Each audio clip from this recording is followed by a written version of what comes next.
The Cursed Samurai, Japan's haunted blade. In a small province of feudal Japan, Takashi Hayato was a name whispered with both reverence and fear. A samurai of unparalleled skill, he had served his lord loyally for years, earning countless victories on the battlefield. Yet, beneath the veneer of glory and honor, Takashi carried a restlessness in his heart, one that no victory or accolade could soothe. One autumn evening, as the sun dipped behind the mountains, painting the sky in hues of crimson and gold, Takashi rode through the dense forests that blanketed the land. His journey was one of solitude, a pilgrimage to seek solace and meaning in the tranquility of nature. Yet, fate had other plans. His horse halted abruptly at the edge of a clearing, snorting and pawing the ground. Before him stood a decrepit temple, its wooden beams cracked with age, vines coiling around its pillars like a serpent. The air grew heavy, as though the forest itself was holding its breath. Takashi felt an inexplicable pull toward the temple, a whispering in his soul that he could not ignore.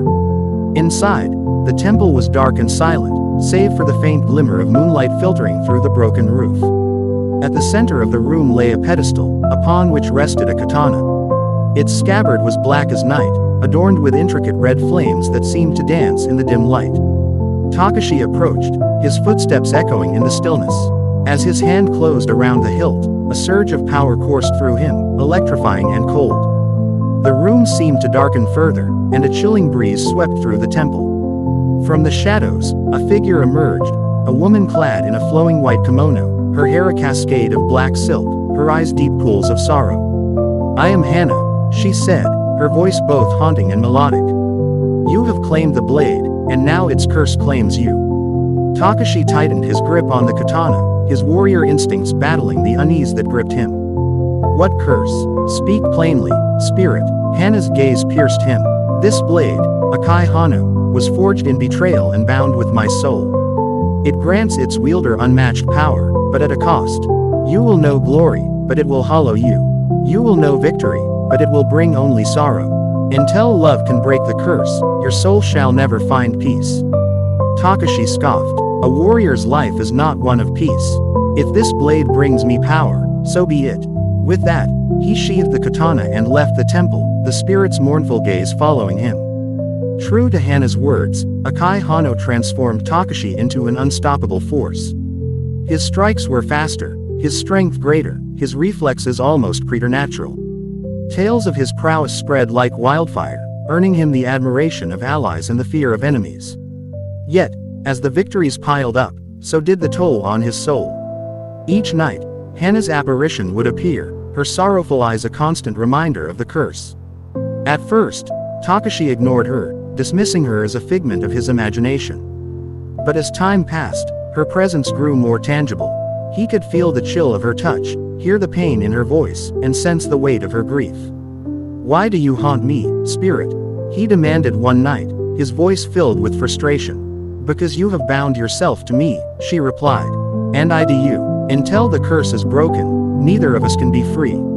Takashi's heart, though hardened by years of battle, began to ache for the woman trapped within the blade. He started to notice the nuances of her presence, the way her voice softened when she spoke of the past, the flicker of hope that danced in her eyes when he asked about her life before the curse.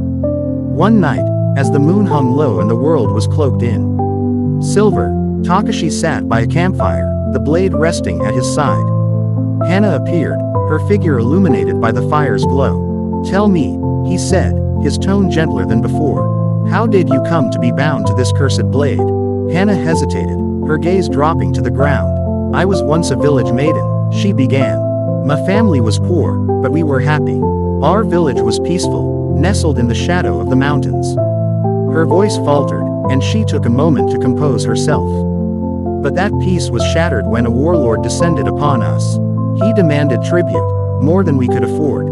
When we refused, he set fire to our homes, killed our men, and took the women as his spoils." Tears glistened in her eyes. "I was to be his bride, a symbol of his conquest. In my desperation, I sought the help of a blacksmith known for his mystical blades. He forged Akai Hano, pouring his hatred and my anguish into the steel. With it, I killed the warlord and saved what remained of my village." Her voice grew quieter, but the blade's power came at a price. "The blacksmith betrayed me, binding my soul to the katana to ensure its strength. I have been trapped ever since, watching as warrior after warrior succumbs to its curse. Takashi's grip on the blade tightened. You sought to save your people, and for that, you were damned. It is unjust. Hana's gaze met his, a flicker of gratitude in her sorrowful eyes. Perhaps, but justice is rare in this world, Takashi. Haunted by Hana's story, Takashi began to question his path. What was the purpose of his victories if they only brought suffering to himself and others? He resolved to seek a way to break the curse and free both himself and Hana. His journey led him to the remote mountains, where a reclusive monk named Matsuo was said to possess knowledge of ancient curses. After weeks of arduous travel, Takashi found the monk meditating by a serene waterfall. Matsuo listened intently as Takashi recounted his tale, his weathered face betraying no emotion. When the samurai finished, the monk nodded solemnly. The curse is powerful, Matsuo said. It binds not only the blade but also the hearts of those it touches. To break it, you must offer something stronger than the curse itself, love freely given. Takashi frowned. Love. I am a warrior, not a poet. How can I offer love to a spirit? Matsuo smiled faintly. Love is not confined to the living, Takashi. It is a bond that transcends time, life, and death. Open your heart, and you may find it is already there. Takashi returned to the temple where he had found Akai Hano. The journey was grueling, but he felt a renewed sense of purpose. Hana appeared as he approached the temple, her figure more vivid than ever. Why have you returned? She asked, her voice trembling with a mixture of hope and fear. Takashi knelt before her, the katana resting across his palms. To set you free, Hana. I have come to realize that my victories mean nothing without meaning, and my life is hollow without purpose. Your pain has become my own, and I can no longer bear to see you suffer. Hana's eyes widened, and for the first time, a tear rolled down her cheek. You would sacrifice your soul for mine. I would, Takashi said, his voice steady. But it is not sacrifice, it is love. I love you, Hana, not as a warrior loves his weapon, but as a man loves the woman who has shown him the truth of his heart. As his words hung in the air, the katana began to glow, its crimson flames flickering brighter and brighter. The blade disintegrated into a shower of cherry blossom petals, swirling around Hana as her ghostly form became solid, her once pale skin now warm with life. Tears streamed down her face as she reached out to touch Takashi's cheek. You have freed me, she whispered. And in doing so, you have freed yourself. Takashi and Hana left the temple together, the curse lifted, their souls unburdened. They chose a quiet life in a secluded village, far from the chaos of war and the burdens of the past. As the years passed, their love grew stronger, a bond forged not in curses or tragedy, but in understanding and redemption.